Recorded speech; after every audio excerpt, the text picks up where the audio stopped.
this guy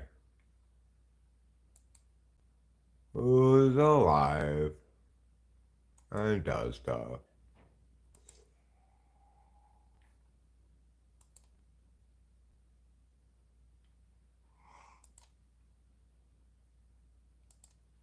That may not make me very unique or special or important or anything.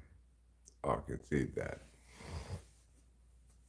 I'm not the only guy in the world who's alive and does things. But, yesterday, I think it's fair to say that I was depressed. I'm not somebody who has a lot of experience with depression. I'm not a sad guy.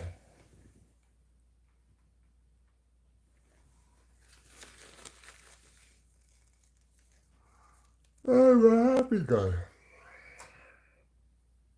But yesterday I was sad. You are furred. You are the furred person here.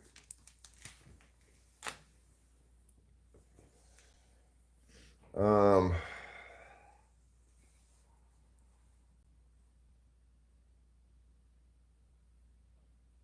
I'm not sure why exactly I was depressed. It may have linked to something as simple as needing more sleep. I've been sleeping my ass off. I went to bed at like 6 p.m. last night.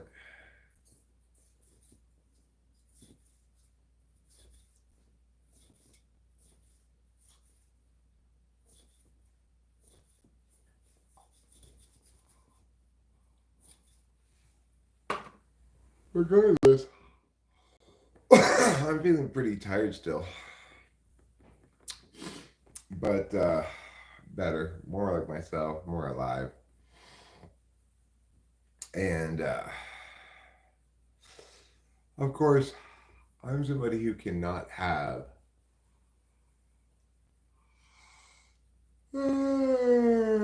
any cups of holiday cheer. But what I can have is a bowl of holiday cheer. I like to begin every morning pretending it's Christmas morning and pulling some nice fat bong rips.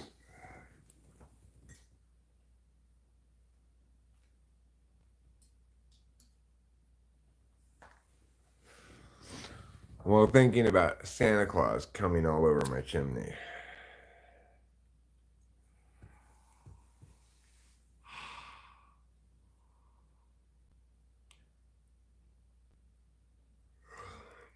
So yeah, I'm not sure what exactly is wrong with me that I'm feeling so fussy or whatever. But I'm close to normal today, I think. Hi, Boba Fett. I smoked my first bowl of holiday cheer this morning. Bitcoin's up another 5%. Oh my god.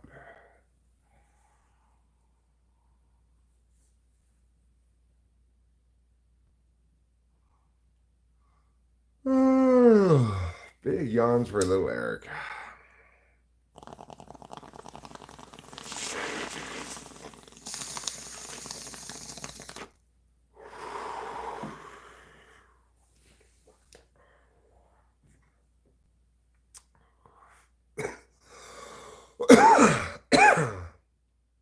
I believe Rachel went to bed earlier than usual last night. I was asleep earlier than usual. So she may be up a little earlier than usual today. You're also feeling bored, tired. I guess I'm not exactly feeling bored, but I am feeling like I have a lot of boring things to do and not very motivated to doing any of them.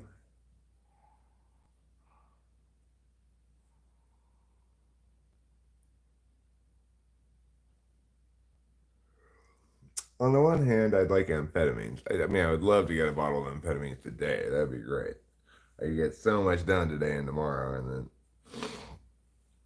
be ready for guests. But the fact is, amphetamines do not seem to work for me very well anymore.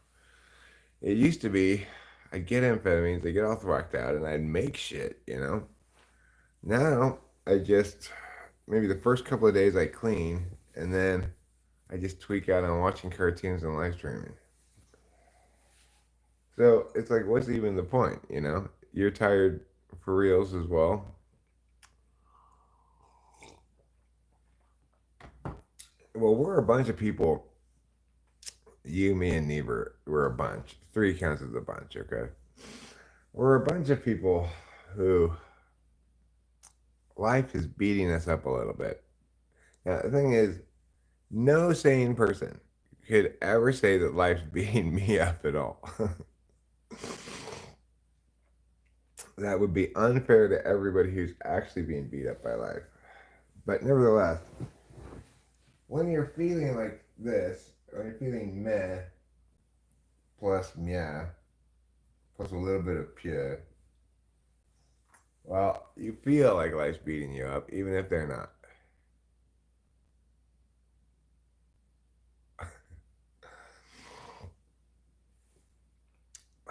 Well, Boba Fett, I will agree with you that if I were doing math, the speed would work better.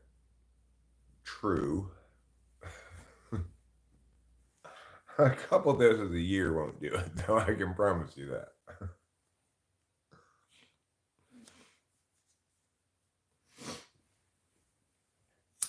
There's a downside to, well, I mean, I, sure, I'd love to get MDMA. That'd be fun.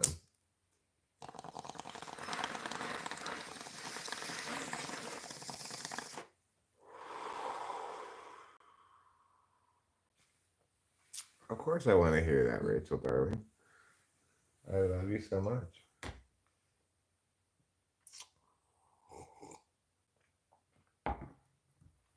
You worry that if I'm in a mood or something, it has something to do with you. It has absolutely nothing to do with you. You're perfect. I have no problems at all with you.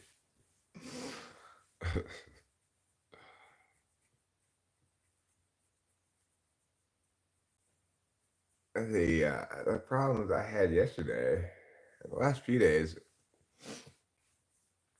I think they have to do with still processing old stuff. You know, you don't give yourself a lot of opportunity to process stuff when you're on drug cycles. You're just processing your drug cycles. You know,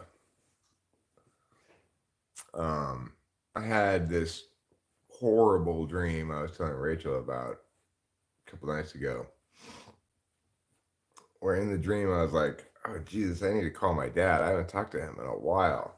Where is he living now anyway, now that we sold the Arcadia house? I haven't even considered that. He must be like in a condo in Arcadia or something. I need to call him and find out what's going on. It's been ages since I've talked to him. And then I woke up with the intent of calling him. And it took me a while to process. Oh, he's dead. That's why I haven't talked to him in a while.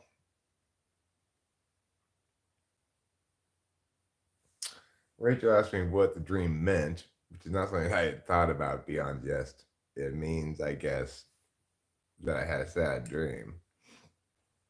Well, what it means is like on some level, I've been operating as though eventually I'll call my dad and ask his help in figuring all this shit out, you know?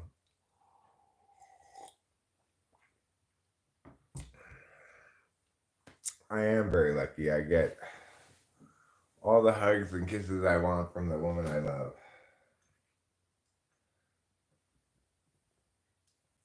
She might be a little less lucky because I'm not really that physical of a person.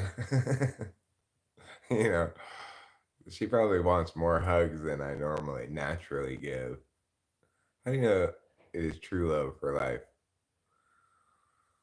Um, well, the way I know it is from experience. Rachel and I have been happy together for a long time. We don't fight. We treat each other kindly and genuinely, you know, don't don't try to bust each other's chops. And we're cool with each other. And I mean, at the beginning, when we first started dating, I was in a state of what they call limerence, which I think is a good indication that you're with somebody that you really want to be with. In the past, I'd always settled. I tried to make decisions intellectually. It didn't matter to me, or I didn't consider much my own feelings in the matter. But this relationship was different.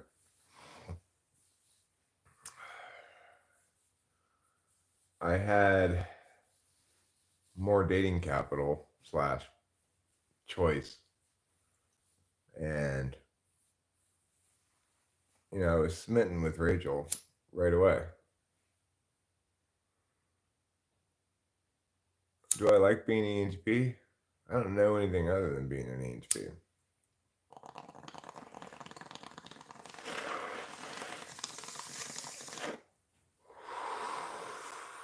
Do I like being me? I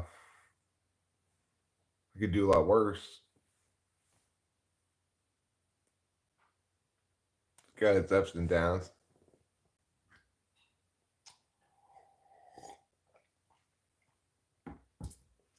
You know, for me, I have the frustration of what's more important, what's more relevant to my experience of being me than being an ENTP is being correct.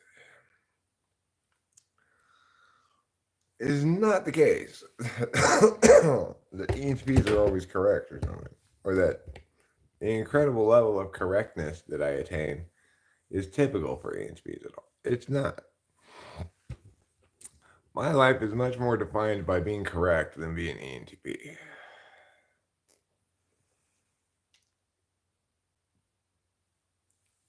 Good morning, Chris Jenga. If I was not ENTP, which type would you like to be? I don't know. Maybe an ISFJ. You seem to have good, happy lives. How do you know you're correct? Well, first, I studied correctness by doing debate in high school. I'm sorry. First, I studied correctness underneath my father, who started teaching me philosophy at a very young age. I began doing my own philosophy at a very young age. Second, I studied correctness by doing debate in high school. Third, I studied correctness by coaching debate for years and being very successful at it. And then fourth, I unlocked correctness by cracking cognitive functions. So cognitive functions were there for the taking, but they were wrong. They needed to be. It's like you had a combination lock and a combination written here, but it was the wrong combination, right? So once I figured out the combination of that lock and opened up the vault of cognitive functions, then all the preparation I had done for being correct was unlocked, and then I could be correct about everything that matters.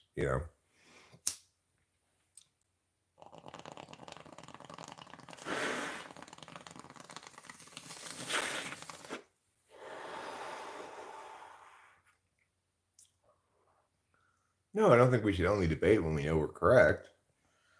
In competition flow debate, you have to debate both sides of a resolution. So you have to have the best case for the affirmation and the best case for the negation. I mean, that's the only way to be correct, right? Is to to be just as powerful an advocate on each side of a resolution. And then like I can't by debating other people determine whether I'm correct about something. I'm the only debater good enough to debate against myself. But I can't do anything but, you know, consider all the best possible arguments for everything until I figure it out. And if something is unresolvable, then you will see me in a state of I can't figure this out for quite a long time, you know? Or you'll hear me going, okay, well, it could be this, it could be that, it could be the other thing, right? It took me a long ass time to figure out why abortion can't be resolved as an issue. And it obviously can't. If everybody else in the world says, yes, it can. It's definitely all the way over here or all the way over here. But that's just indication of why it can't be resolved. And I finally figured out why it can't be resolved, but it took me years, decades to figure it out. I've been thinking about it off and on for decades. Now, the fact that I have been thinking about it off and on for decades, it informs you that until I had it figured out, I continued thinking about it. I wasn't right about it yet. You have to consider age too. One becomes correct about things over time, and the correctness becomes increasingly solidified as one's correctness is subject to increasing and ever more diverse, rebuttal. Right? Why did I come in here? I've already watched the caddy. What am I doing? Why did I come in here? I have everything I need right here. I have no idea why I went in the kitchen.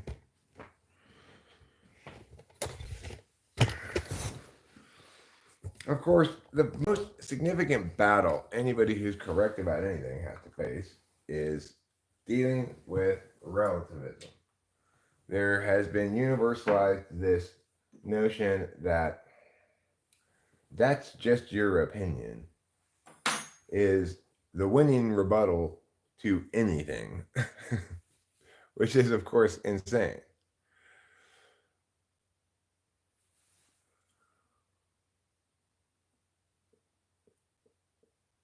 What do I like most about Rachel?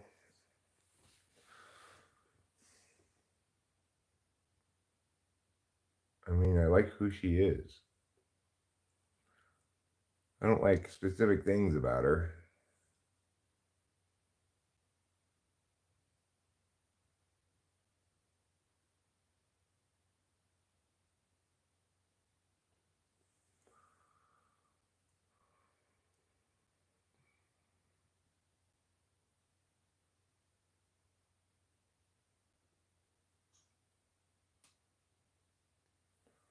She's both strong and weak at the same time.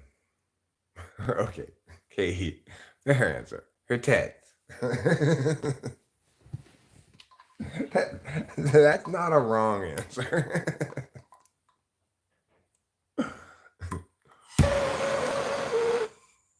Well, it's a ridiculous question.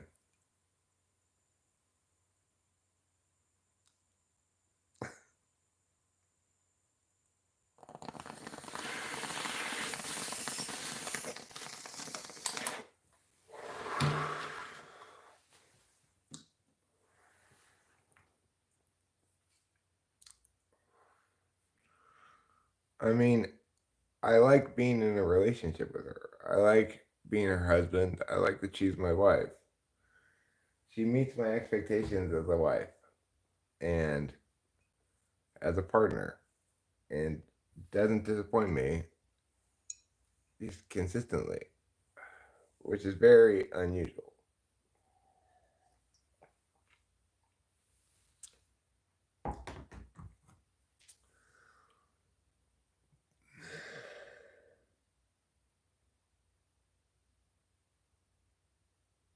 Yeah, I have noticed and discussed, Carlos Paiva, the issue of whelmingness.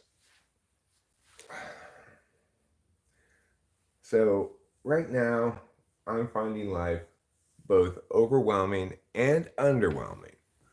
So, accordingly, I should just be finding it whelming.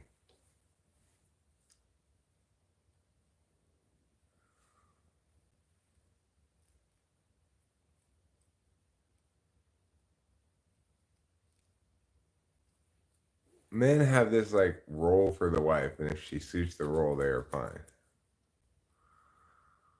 Well, yeah. I mean, if you're happy with your wife, why would you be unhappy with your wife? And do you have an understanding of what a good wife is? Yeah.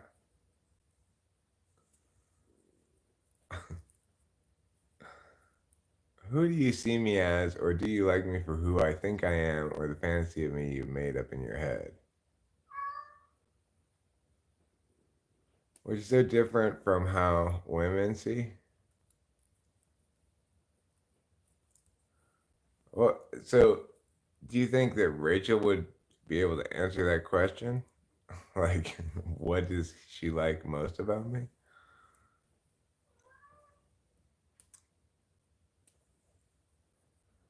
It's different from how women see relationships. Huh. Well, maybe it's a feeler thing. I don't know. I am FI polar. Asking me questions about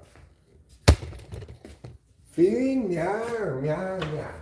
It's like it's confusing me.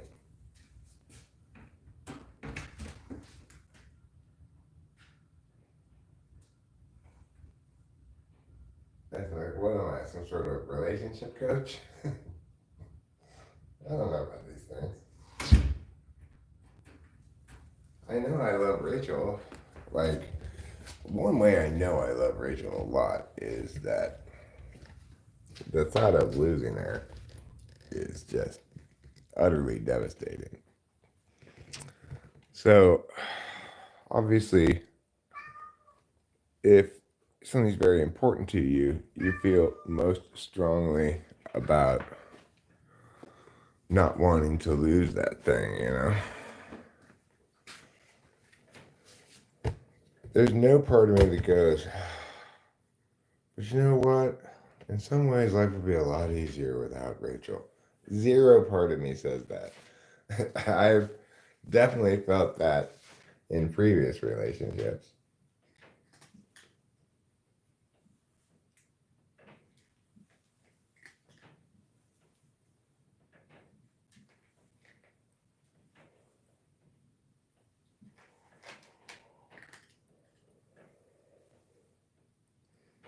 I know that to the extent that I get irritated by Rachel, it's almost always because I wish she were awake and she's not.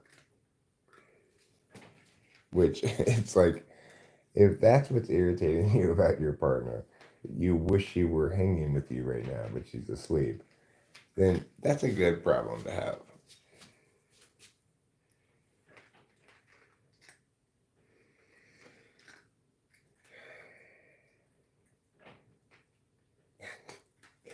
Carlos Paeva, what universe do you live in which you give a cat exercise? How am I supposed to give this cat exercise? Am I supposed to put him on a leash and take him for a walk? This cat is not a cat who wants to be told what to do at all. Like most cats. Yes, he's an enormous cat.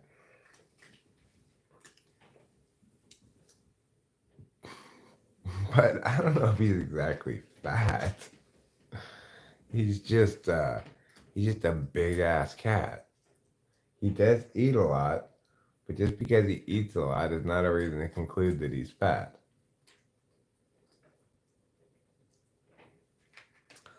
Mostly what he is, above all else, is incredibly needy. He's my buddy. He's pushed right up against me all night long in bed.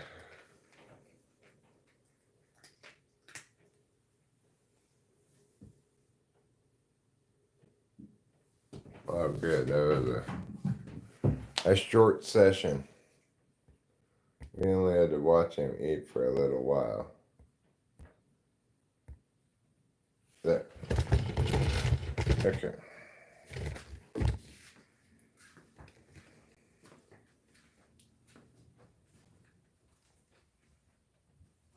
What do I like most about Eric?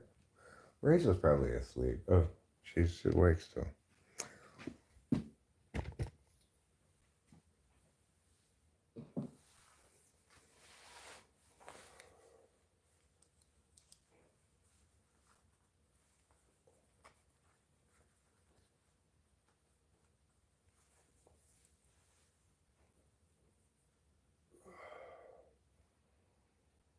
Yeah, he sure did win us over. More like he conquered us. All right, now let's go for a cigarette. But I'm gonna get my glasses so I can read. Do I currently have them? Are they already outside? Well, bring these backup glasses just in case. How did we find that love? Well, nowadays, we use a dating service called Talking with Famous People. One of the most successful dating services of all time. It's produced, in terms of percentage of people who like hook up and then get married, got to be higher than any other dating service because most people here aren't dating each other. They aren't here explicitly to date. That's what makes it a better dating service than an explicitly dating service.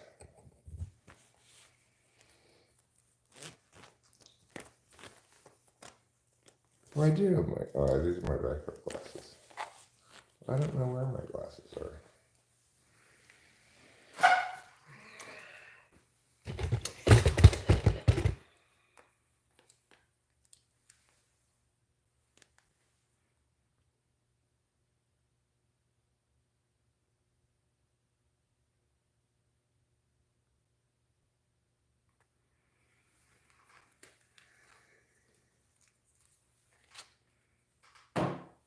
I know we met on Talking with Fat People.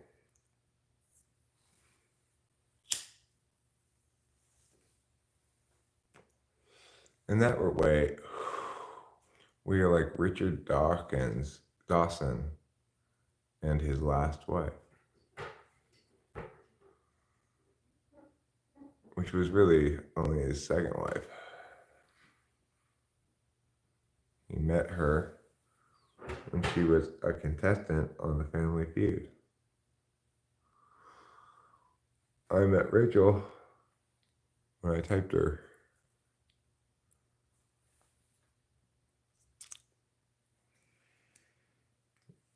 Wrong.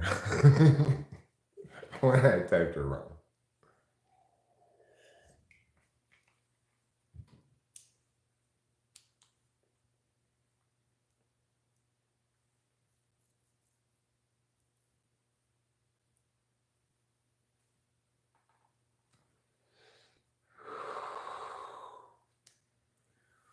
So,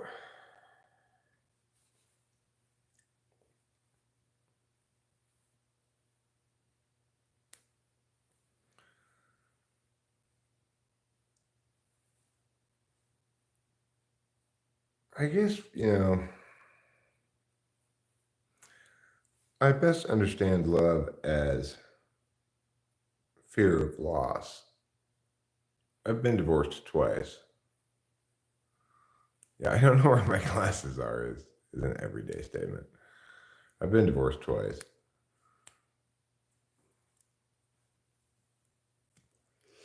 In both instances, it was necessary and good. This is a different relationship. Rachel and I aren't going to get divorced no matter what. I mean, it's just inconceivable to me that Rachel and I wouldn't stay together. Trouble. Oh, God. This fucking cat. Before he goes to the bathroom, he scoops a bunch of kitty litter out of the box first. Then, once he's done a lot of scooping, like ideally to get to the bottom of the box, right where it's just plastic, then he'll go to the bathroom on the plastic. This fucking cat.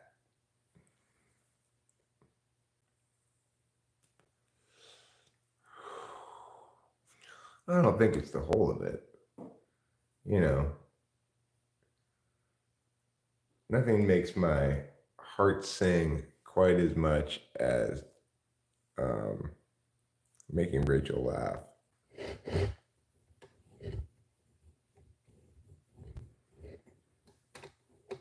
You know, everything about her is delightful.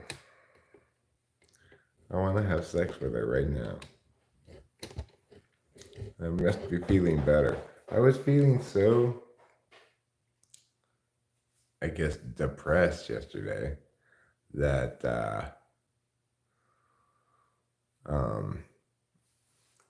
I didn't even want to have sex, even though she was just done with her vaginal blood splish splash party. When I feel emotions, like FI emotions, it tends to make me want to have sex.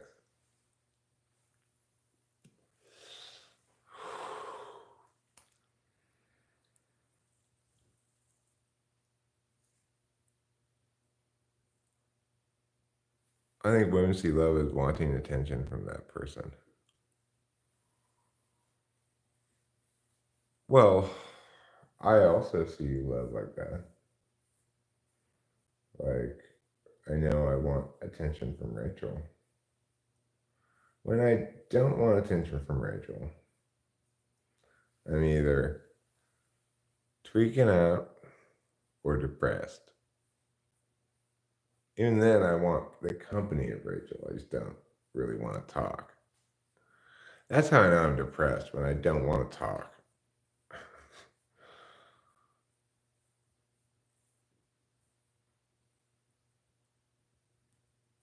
Normally, I feel like there's always more to say about stuff.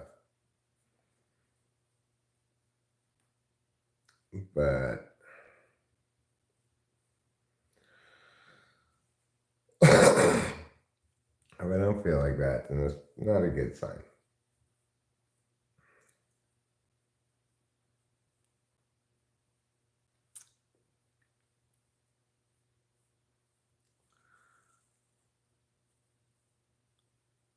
I appreciate it, darling.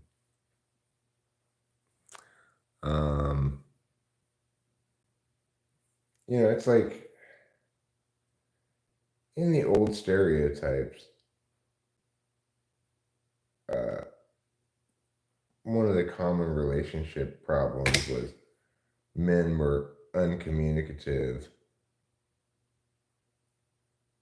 I guess, about their feelings. But I don't feel like I'm uncommunicative. I don't know if I communicate a lot about my feelings, but I'm certainly communicative about stuff.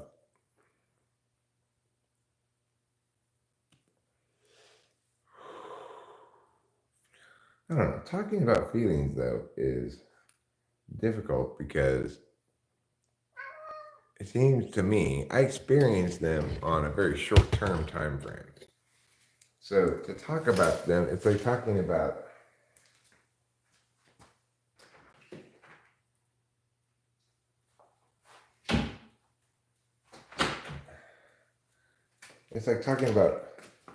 the strength of the breeze at this moment. Unless it's relevant to a golf shot or something, it's just going to change in another moment anyway.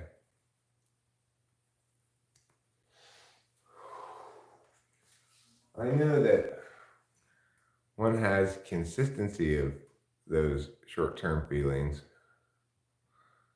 and that one can glean information from that. Like, if I noted that Rachel were consistently making me feel bad by saying mean things or whatever, at this point I'd recognize that as toxic, having gone through such a relationship before. And I would note that this person's making me feel bad over and over again. And I don't know if it would cause me to do anything, but I would be making meaning accordingly. I'd be talking about it accordingly, you know. That's not the case here.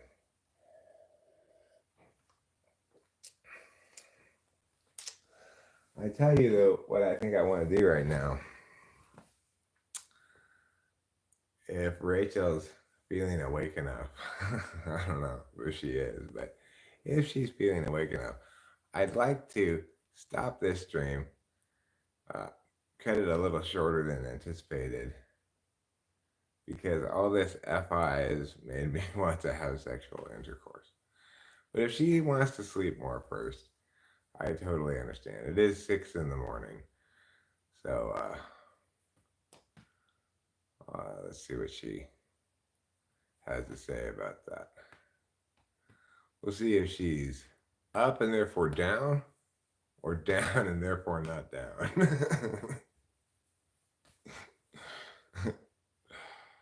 Well, FI does this to me, Diana days. When you start getting me feeling the love I feel for Rachel, it makes me want to poke. So I'm just waiting to find out if Rachel's okay. All right, cool.